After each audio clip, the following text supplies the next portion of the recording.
What's up, y'all? You want to know the secrets? Here are the secrets. If you go to patreon.com/wehaveconcerns, you can get early episodes, you can get bonus episodes, you can get super long episodes with special guests like Justin Robert Young and Hal Lublin, and many more to come. Patreon.com/wehaveconcerns. Secrets.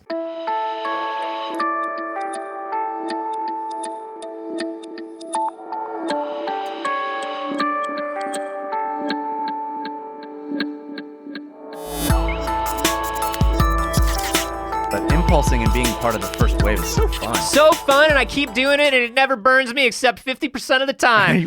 This is We Have Concerns. Hi, Jeff Canado. Hi, Anthony Carboni. Hello, concerned citizens. You think bees have emotions? Oh, man, that's tricky. I think bees certainly have instinctive and chemical reactions that are that could seem like base emotional reactions. Sure. Well, this is a story that was sent to us by Charlotte. She sent it to wehaveconcernshow@gmail.com, which Thanks, is a Charlotte. great place to send stories. You can also send them to our subreddit. Post them there at wehaveconcerns.reddit.com. It's a story about scientists trying to determine whether insects in general and bees specifically have emotions. In fact, there's been some studies already about bees having anxiety, which is crazy. They literally put bees in jars and shook the jars and then tested the bees. And they're like, the bees are fucked up when we shake them like this. Which I don't know if it means anxiety exactly, but... I feel like I relate. Yeah. I feel like I understand so much. The whole world is the jar right now. I feel like that, man. But this study is a little bit different. When is a world not a world, Jeff? When it's a jar. Hey-o! Yeah, baby. That's your one. I want to die.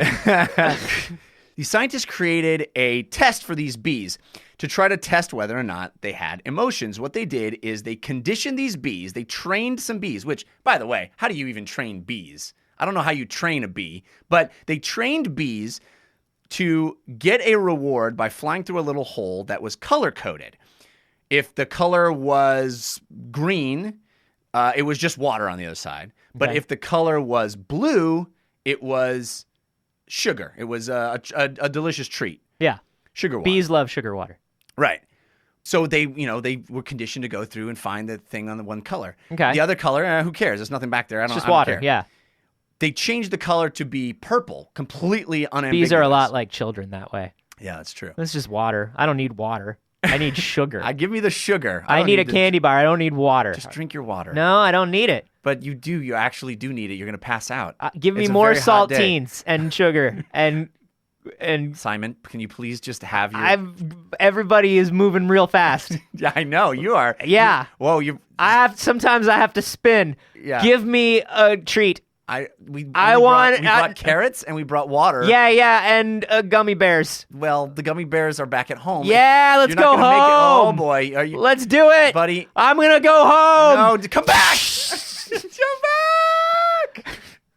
And that's the last time anyone ever saw Simon. Yeah. And much like Simon, these bees were into the sugar water. Yeah. But if they pumped them up on sugar before they even went into the room and placed an ambiguous colored indicator to them. Mm-hmm.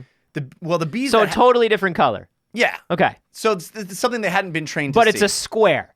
So they're like, oh, this is a square just like the other squares, but it's a different color. So the ones that were juiced up beforehand on sugar rushed through the portal, rushed through the little hole in the ambiguous room. Yeah, because they were like, fuck it. Yeah. Half the time, square means sugar. Woo! But the ones that weren't pumped up on sugar beforehand kind of meandered around and weren't really interested in it. Yeah, they really...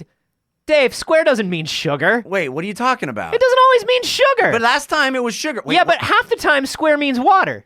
Right. No, good point.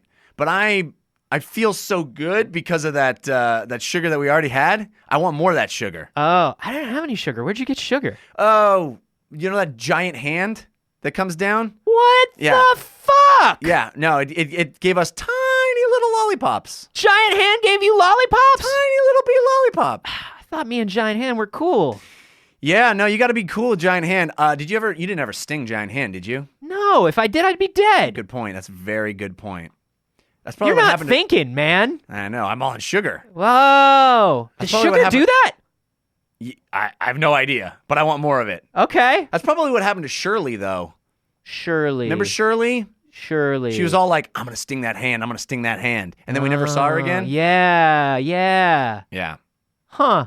So you're just going to fly right through that square, huh? I'm going for it, buddy. All right, There might be sugar back there. All right, well, let me know if there is. Okay. And if it's a predator, I'll just know because you don't come back, Right. I guess. Yeah. Woo! You know, now that I say that out loud, it seems really dumb for him to just fly through the door like that. Huh. Oh my God, it was so much sugar back there. It was so much sugar. Oh, I guess it's cool. So the ones that didn't have sugar. Who's that giant bee that keeps running for that square? Yeah. Who is that guy? Calls him what does he call him? Simon? Yeah, little Simon, the bee. Yeah. Little bee boy. That's crazy. That guy came out of nowhere. He's so big. So the way they interpreted this is that sugar affects the mood of bees.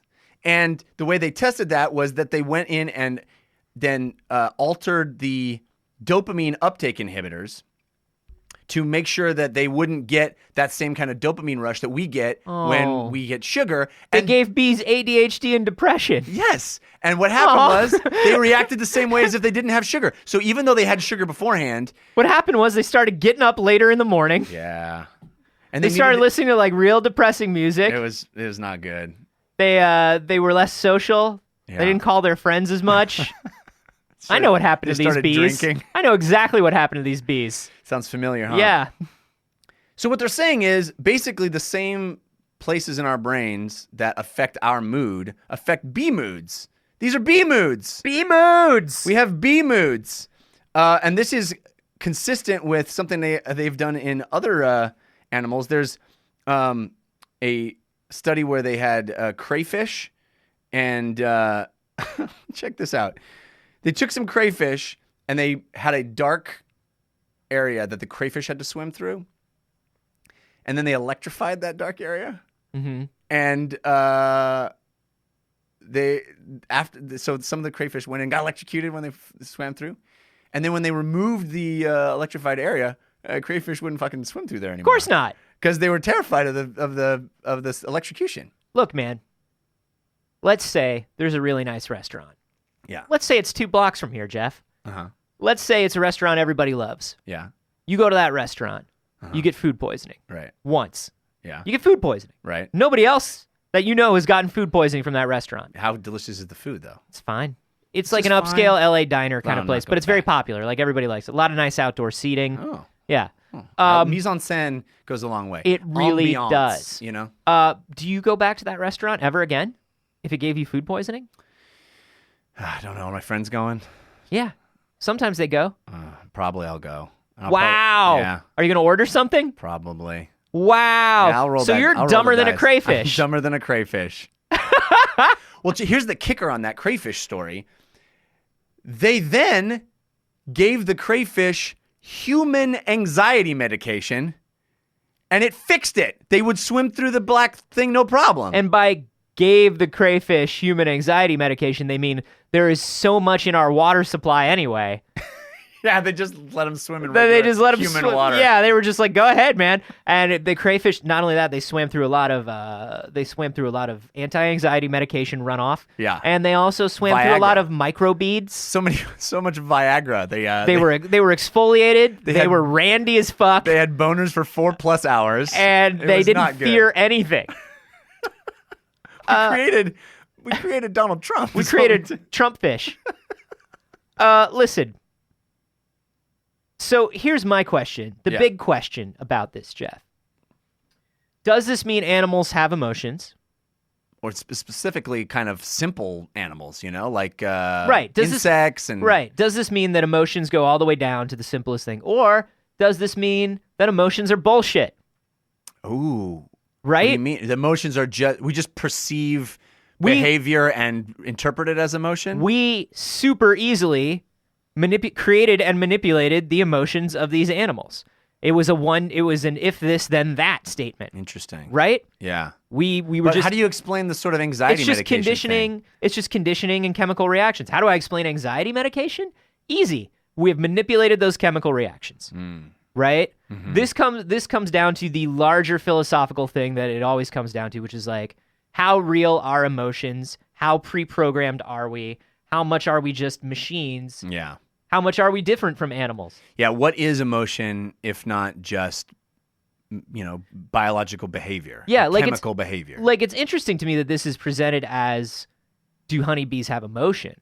Whereas I think it's really more like, do behavioral triggers affect them the same way? To have the headline, do we have emotions? Like, I can't imagine, or do honeybees have emotions? I can't imagine that was ever mentioned in the study. I feel like that's the interpretation of the findings. Well, this guy at the David Anderson at the California Institute of Technology says he calls them emotion primitives, and he says they're like evolutionary building blocks of emotion that kind of led to what mammals have. Yeah. Huh.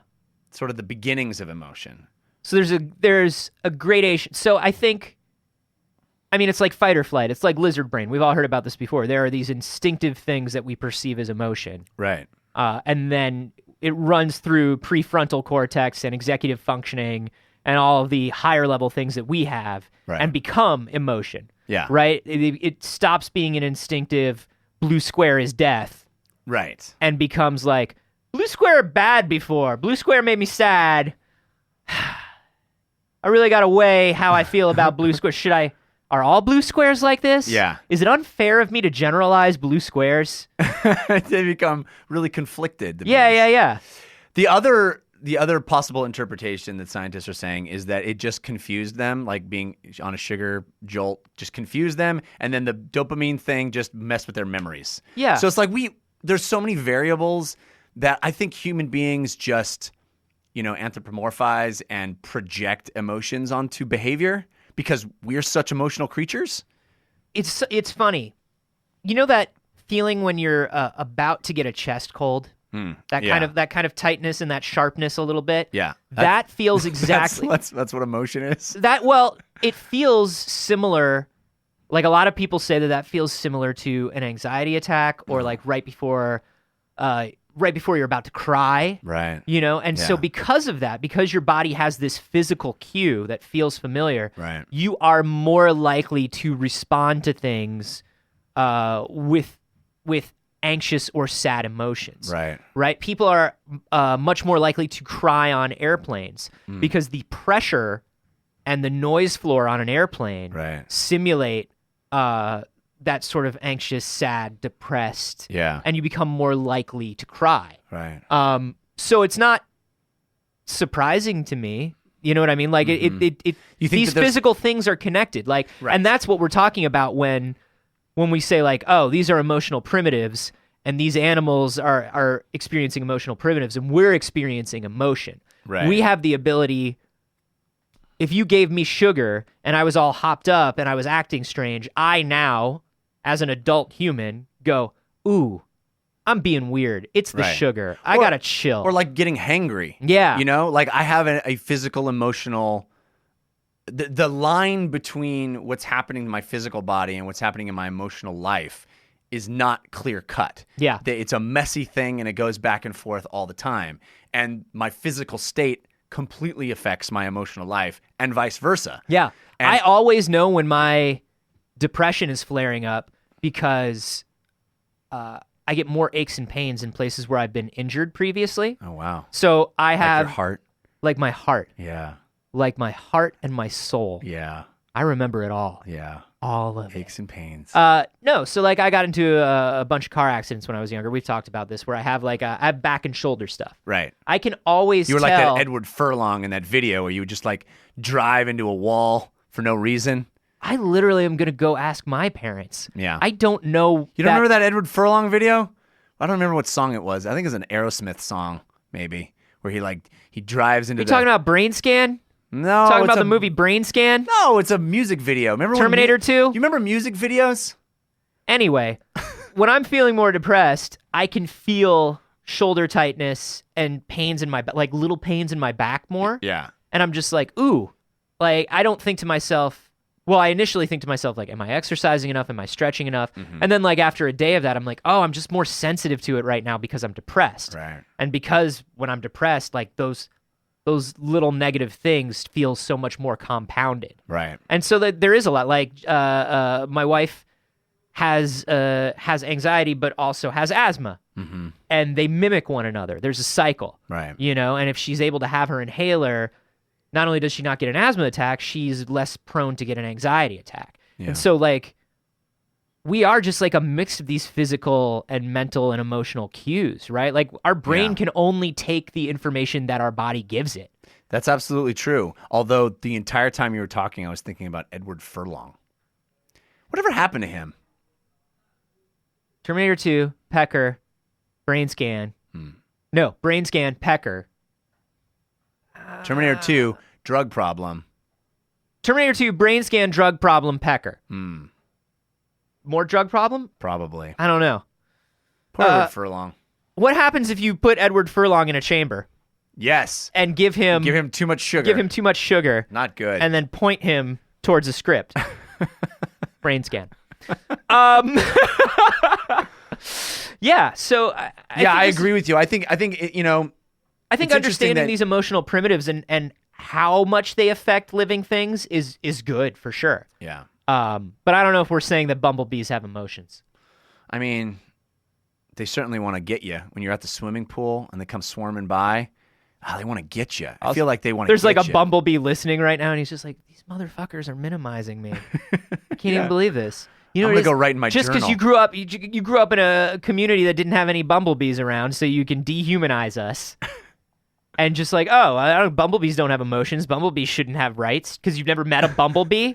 Clyde, just No, fuck Just these calm guys, down, buddy. It's like any two idiots with a fucking microphone can just start a podcast and have opinions, and then they're authorities, right? They're just authorities. I know, but just remember what happened to Shirley when she got so upset. She stung that guy, and that was the last anyone ever saw God, of Shirley. Giant hand really fucked me up, man. I know. You just got to calm down because No, because these guys, they just talk. You know what I mean? 3 times a week, they get on this microphone and they just talk. No, they are giant assholes. I agree with you. They don't understand the emotional lives that we're going through, and I just want you to not get so upset because it could literally lead to your own death. Simon, what do you think? We got spin around and jump, and I want a more gummy bear. He's got Simon, a point. He's got a very valid point. You're maybe the most bee of all of us. What do you guys think about this? Was that an off tune? No rain? Yeah, I was saying, remember music videos? Was that an off tune? No rain? There you go. That's what we're like. Guys, what do you think about this? Does this show emotions in simple creatures, or does this show Suck. how much we are just, or does this show how, I don't know. You've interrupted my train of thought. Sorry. Do bees feel? Do bees feel, man, or is this just like maybe we don't feel, man? Maybe that's why the bees are disappearing, because they all felt so bad. Yeah, they just had to leave. And also Edward Furlong, the surviving members of Blind Melon. Yeah. Give us a call if you listen. Everybody. Yeah. You know what? Anybody who listens. Just call us. Just give us a call. It's been a rough We've week. been sitting by the phone. Yeah, We need to just, talk. you got anything to say? You can also tweet at us. I'm at A Carboni. I'm at Jeff Canada. And we're just keeping on, man. Yeah. We're just keeping on. Like the bees. It's gonna be fine.